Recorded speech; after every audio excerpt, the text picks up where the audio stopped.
नमस्कार दोस्तों आशा करता हूं आप सभी स्वस्थ होंगे। दोस्तों, पिछले वीडियो में हमने हिंदी की स्ट्रेटेजी के बारे में बात की थी, किस तरीके से हम उसको पढ़ सकते हैं। और इस वीडियो में हम बात करेंगे कि अपने सेकंड पेपर जो जी के जीएस का होता है, तो उसमें हमें क्या क्या पढ़ना होता है या फिर हम क्या क्या उसमें छोड़ सकते हैं, इस बारे में हम इस वीडियो में बात करेंगे।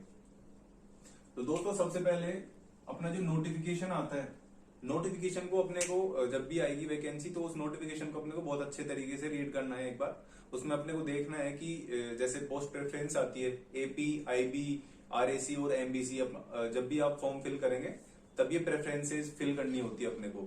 तो इनमें पर्सनल कितनी कितनी कैटेगरी वाइज वैकेंसीज हैं, ये सब चीजें अपने को देखनी है। और बाकी डिटेल्स अपने को उसमें सारी चीजें एक तरीके से एक बार उसको अच्छे तरीके से रीड कर लेना है। दूसरा आते हैं ओल्ड क्वेश्चन पेपर्स। दोस्तों, ओल्ड क्वेश्चन पेपर्स एक तरीके से अपनी तैयारी को दिशा देने के लिए महत्वपूर्ण योगदान देते हैं।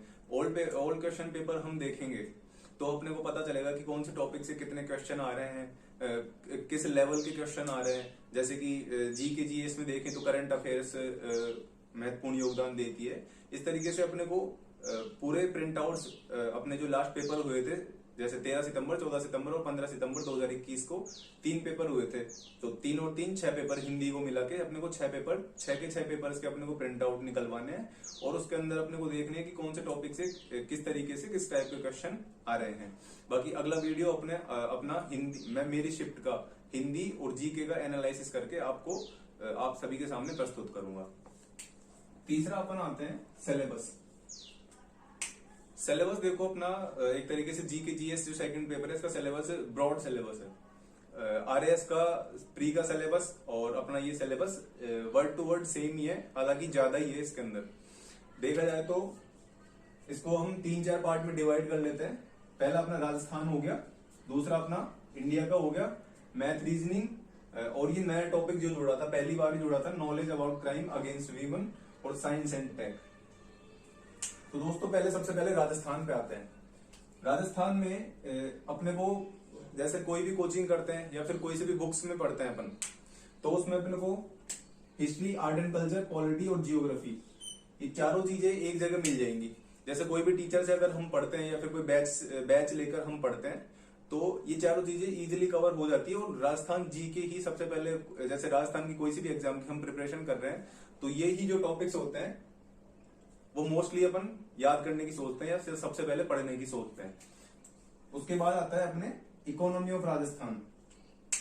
इकोनॉमी ऑफ राजस्थान और इकोनॉमी ऑफ इंडिया अपने एसआई के पेपर में बहुत महत्वपूर्ण योगदान देती है। करीबन 100 में से करीबन ये मान सकते हैं कि 15 क्वेश्चन अपने इकोनॉमी से रिलेट होके आते होंगे 100 में से। तो ये बहुत इंपॉर्टेंस रखते हैं।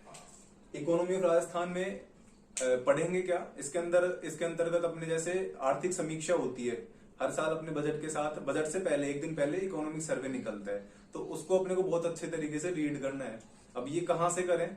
इकोनॉमिक सर्वे का देखो ये है कि हम या तो स्प्रिंग बोर्ड की विकास सर की क्लास लगती है यूट्यूब पे, या तो उसके लेकर हम पर्सनल उसके रेगुलरली नोट्स बना सकते हैं, या फिर नरेंद्र सर जो उत्कर्ष क्लासेस पे यूट्यूब चैनल है, नरेंद्र सर भी उसको कवर करवा देंगे, या फिर हम कोई सी भी बुकलेट लाके इसको कवर कर सकते हैं। एक क्रोनोलॉजी नाम की बुकलेट आती है छोटी सी, और एक सम्यक की भी इसके लिए इकोनॉमिक सर्वे के लिए एक बुकलेट आती है, तो वो भी हम रीड कर सकते हैं। और बहुत अच्छे तरीके से इकोनॉमिक सर्वे को तैयार करके जाना है, क्योंकि इकोनॉमिक सर्वे एक तरीके से करंट से रिलेट होके भी आ जाता है। और अगला ही टॉपिक अपना इसमें आता है कि करंट अफेयर्स। दोस्तों, करंट अफेयर्स इंडिया की, राजस्थान की और इकोनॉमी वाला पार्ट, ये बहुत बड़ा वेटेज रखते हैं 100 क्वेश्चंस के अंदर। ठीक है, तो इन करंट अफेयर्स इंडिया राजस्थान दोनों को आप अभी से पढ़ना स्टार्ट कर दीजिए। बहुत अच्छे तरीके से रीड करिएगा, क्योंकि बहुत अच्छे तरीके के क्वेश्चन आते हैं। ऐसे नहीं कि ऊपर ऊपर से आ गए, बहुत अच्छे लेवल के क्वेश्चन बनते हैं अपने करंट अफेयर्स के। और जैसे जैसे आगामी परीक्षाएं होती जा रही है, तो क्वेश्चंस का लेवल एक तरीके से बढ़ ही रहा है। तो बहुत अच्छे तरीके से और आराम से धैर्यपूर्वक तरीके से अपने को इन क्वेश्चंस को रीड करना है। अगला आते हैं इंडिया वाले पार्ट पे। इंडिया वाले पार्ट में ये है कि अपने को हिस्ट्री, ज्योग्राफी में हिस्ट्री में ये है कि हिस्ट्री का अभी अगले वीडियोस में एनालिसिस करेंगे, तो हिस्ट्री में मुझे लगता है कि ज्यादा क्वेश्चन नहीं आ रहे इंडियन हिस्ट्री में से। मुझे लगता है कि शायद 4-5 क्वेश्चन ही होंगे, बाकी आगे एनालिसिस वीडियो में हमको इस बारे में पता चलेगा। ज्योग्राफी, ज्योग्राफी देखिए बहुत इंपोर्टेंस रखती है, वर्ल्ड ज्योग्राफी भी इसके अंदर इंक्लूड है। ज्योग्राफी बोथ मैंने बहुत लिख रखा है, इंडिया ज्योग्राफी और वर्ल्ड ज्योग्राफी। वर्ल्ड ज्योग्राफी ये है कि अपने को पढ़ने में इंटरेस्ट भी आएगा, ऐसा कोई बात नहीं है जब हम पढ़ेंगे उसको। मेरा मानना ये है कि यार बुक्स के चक्कर में पढ़ने से बढ़िया अपन कोई टीचर से पढ़ते हैं। तो देखो, अगर हम बुक्स में से पढ़ते हैं तो 3 दिन में कोई चीज अपने को याद होती है, लेकिन अपन टीचर से उस चीज को पढ़ते हैं तो एक बार में 3 बार पढ़ने के बराबर याद रहती है, क्योंकि वो चीज जो पढ़ी हुई रहती है वो कहीं ना कहीं अपने सबकॉन्शियस माइंड में घूमती रहती है, अपने एक इमेज रहती है कि हाँ उस टाइम ये अपने उस जगह पढ़ा हुआ था। तो मैं ये मानता हूँ कि अपन अगर किसी टीचर से पढ़ते हैं तो वो ज्यादा बेनिफिशियल रहता है, बजाय कि हम डायरेक्टली बुक से पढ़ते हैं। बाकी बुक भी अच्छा है, जिसको जल्दी समझ में आता है, बुक्स में से जल्दी समझ में आता है, तो वो बिल्कुल अपने बुक भी पढ़ सकते हैं। वर्ल्ड ज्योग्राफी और इंडियन ज्योग्राफी की भी बहुत अच्छा इंपोर्टेंस रहता है, बहुत ज्यादा क्वेश्चंस इनमें से देखने को मिलते हैं। पॉलिटी देखिए, हाल ही में अभी सेकंड ग्रेड के पेपर लगे थे, आरपीएससी ही ऑर्गेनाइज करवाती है सेकंड ग्रेड के पेपर। उनमें पॉलिटी के क्वेश्चंस का लेवल मतलब अलग ही लेवल था, कोई पता नहीं था, टीचर्स से भी वो क्वेश्चंस कहीं ना कहीं सॉल्व नहीं हुए थे, बहुत हाई लेवल के क्वेश्चंस थे। तो अपने को पॉलिटी इस तरीके से ही तैयार करके जानी है, बहुत अच्छे तरीके से पॉलिटी राजस्थान की और इंडिया की बहुत अच्छे लेवल पे इनको पढ़ना है। ऐसे नहीं कि भाई हल्के हल्के फुल्के ऊपर नीचे पुराने पेपरों में कि भाई इस लेवल का क्वेश्चन आ रहा है, हल्का ही लेवल है, ज्यादा टफ नहीं आ रहे, तो वो अपने को नहीं सोचना है। जैसे जैसे एग्जाम्स ज्यादा होती जाती है, अपना लेवल एग्जाम्स में क्वेश्चंस का बढ़ता ही जाता है, तो पॉलिटी को बहुत अच्छे तरीके से पढ़ना है। तो पॉलिटी अपने को बहुत अच्छे तरीके से तैयार करनी है। तो दोस्तों इकोनॉमिक्स आती है, इकोनॉमिक्स का मैंने बताया, इकोनॉमिक्स में ये प्योर इकोनॉमिक्स है, जैसे कि अपने गरीबी और बेरोजगारी टॉपिक हो गया, अपने HDI ह्यूमन डेवलपमेंट इंडेक्स अपने पर्सनल टॉपिक दिया हुआ है, अपने मुद्रास्फीति हो गई, स्टैगफ्लेशन, इस टाइप के कई टिपिकल वर्ड्स आएंगे और बहुत अच्छे अच्छे टॉपिक्स अपने प्योर इकोनॉमिक्स जो मिलती है, और बहुत अच्छे लेवल के क्वेश्चन देखने को मिले थे पिछले SI के पेपर में। तो इकोनॉमिक्स मैंने पहले ही बताया था कि बहुत अच्छा है, बहुत ज्यादा योगदान देती है। इकोनॉमिक्स सर्वे तो है ही है, और इंडिया का अपने को बजट तैयार करना है। इकोनॉमिक सर्वे पढ़ने की जरूरत तो नहीं है इंडिया का, लेकिन बजट पढ़ने की जरूरत है, और बजट एक तरीके से करंट से भी रिलेट होके आ सकते हैं। तो बजट और प्योर इकोनॉमिक्स बहुत अच्छे तरीके से रीड करनी है। करंट अफेयर्स हो ही गया, मैंने बता दिया कि करंट के क्वेश्चन लगभग सेम से मिलने को मिलते हैं क्वांटिटी में, करंट अफेयर इंडिया के, लेकिन ज्यादा क्वेश्चन आते हैं देखे तो, ठीक है। अगला अपना आता है math and reasoning. Math and reasoning के देखो ज्यादा क्वेश्चन नहीं आते, 10 क्वेश्चन थे मेरे पेपर में, 10 क्वेश्चन थे, जिसमें भी 4 क्वेश्चन थे शायद मैथ के, और रीजनिंग के 6 क्वेश्चन थे। तो मैथ रीजनिंग की ज्यादा प्रॉब्लम नहीं है। मैथ रीजनिंग एक तरीके से बेनिफिट ही देती है सबको, क्योंकि मैथ रीजनिंग ऑलमोस्ट लगभग सबकी बराबर सी रहती है, तैयार रहती है, तो इस पे ज्यादा ध्यान देना नहीं है, सबकी प्रिपेयर रहेगी, ऐसे कोई दिक्कत नहीं। एक नया टॉपिक जोड़ा था, knowledge about crime against women. ये हाल ही में जो 2021 की वैकेंसी है उसी में ये टॉपिक जोड़ा गया था।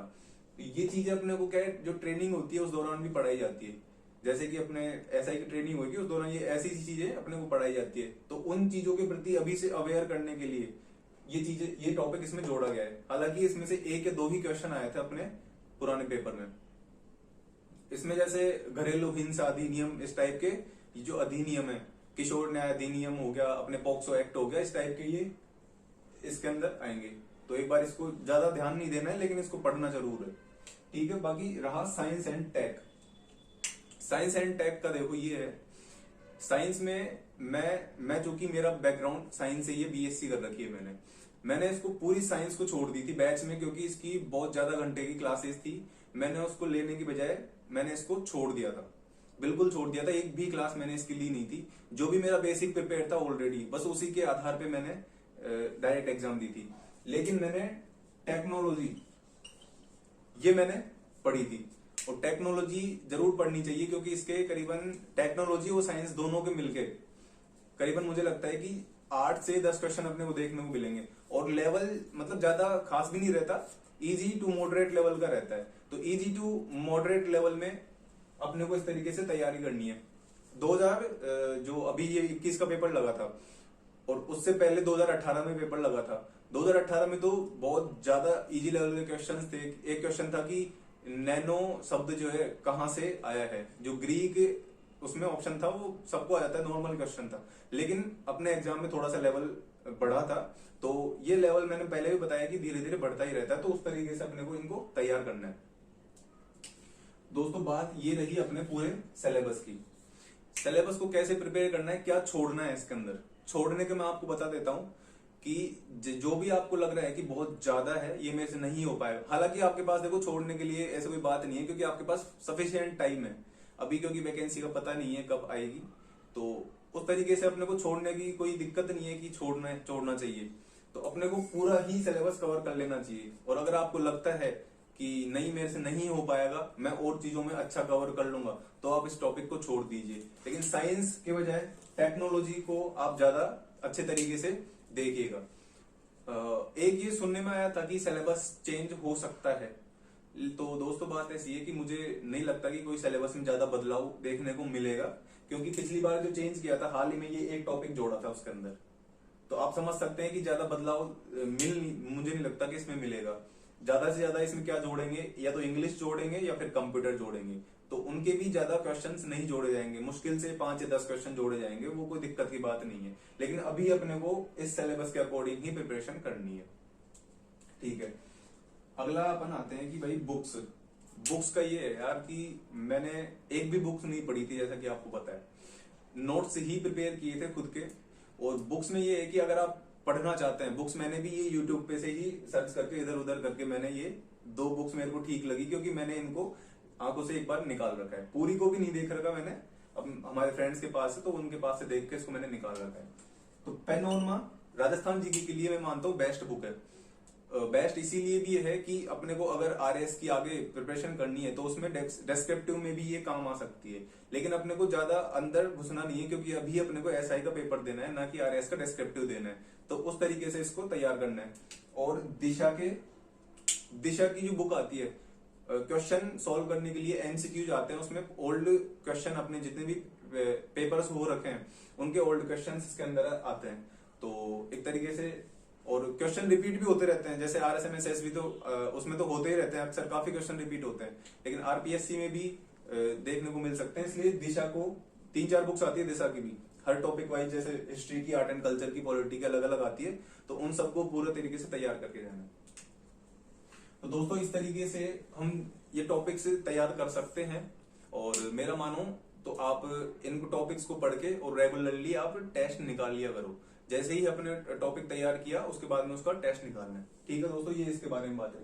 तो दोस्तों आपके काफी सारे क्वेश्चंस आते हैं, आप उसको क्या कमेंट कर देते हो, और कमेंट में मैं आंसर करने में, रिप्लाई करने में एबल नहीं हो पाता, क्योंकि आप सभी के नोटिफिकेशंस यूट्यूब मेरे को नहीं देता। तो दोस्तों उसी वजह से मैंने एक टेलीग्राम अकाउंट बनाया है, उसका नाम है राजस्थान पुलिस सब इंस्पेक्टर। ये आप स्पेलिंग देख लीजिएगा अच्छे तरीके से। और जो भी आपकी क्वेरीज हो, जो भी आपको पूछना हो, वो इस ग्रुप में हम पूछ सकते हैं। और इसमें हम आगे नोट्स भी शेयर करते रहेंगे। जैसे आज मैंने हिंदी का पहला टॉपिक संधि के इसमें नोट्स शेयर किए हैं, ऐसे ही हम आगे भी निरंतर रूप से कुछ ना कुछ शेयर करते जाएंगे। तो दोस्तों ठीक है, आज की वीडियो में बस इतना ही। आज के लिए धन्यवाद, और सब्सक्राइब करना ना भूलें। थैंक यू दोस्तों।